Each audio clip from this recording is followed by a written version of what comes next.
Mga idolo, paano mo tatalunin ang isang player na hindi pa kailanman natalo sa playoff series kapag lamang na sila ng dalawa?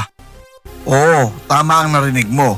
Kapag si LeBron James ay may hawak ng 2-0 lead sa playoffs, halos automatic na ang ending ng series. Sa kanyang panahon sa Miami Heat at Cleveland Cavaliers, may perpektong record siya na 32-0.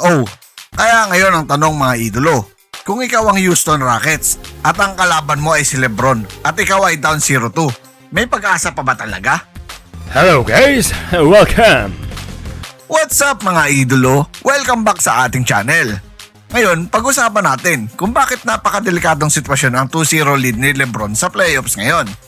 Sa buong playoff career niya, habang naglalaro sa Miami Heat at Cleveland Cavaliers, tuwing makakakuha siya ng 2-0 series lead, wala pang team ang nakabalik para talunin siya sa series na yon. Ibig sabihin, kapag nagsimula nang mag-init ang team ni LeBron sa isang series, halos automatic na ang momentum. Balikan natin ng ilang halimbawa. Noong 2012 Eastern Conference Finals, nanguna noon ang Miami Heat laban sa Boston Celtics. Matapos ang Game 2, hawak ng Miami Heat ang 2-0 lead sa series. Sa dulo ng laban, tinapos ng Miami ang series 4-3 at kalaunan ay nag-champion pa sa NBA Finals. Noong 2013 naman, first round, ang Miami Heat laban sa Milwaukee Bucks. Pagkatapos ng Game 2, lamang ang Miami 2-0.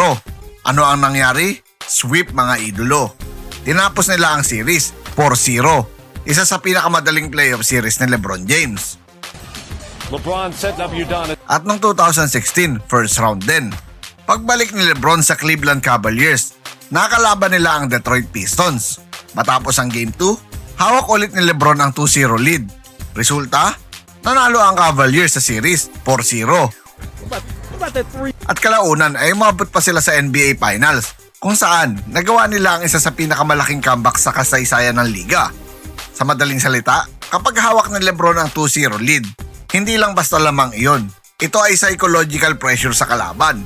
Dahil alam ng buong liga ang isang katotohanan. Kapag nauna si LeBron sa series, mahirap na siyang habulin. At ngayon, mukhang may bagong team na naman ang nasa parehong sitwasyon. Ang Houston Rockets ay kasalukuyang nahuhulog sa 0-2 hole laban sa Los Angeles Lakers. At sa Game 2 mga idolo, nagpakitang gilas si LeBron James.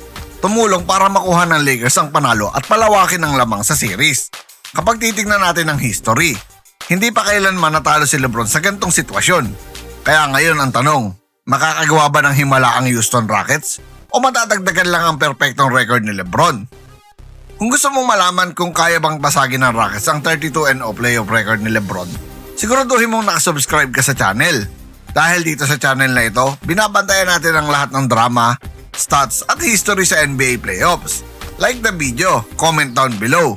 Makakabalik pa ba ang Rockets sa series na ito?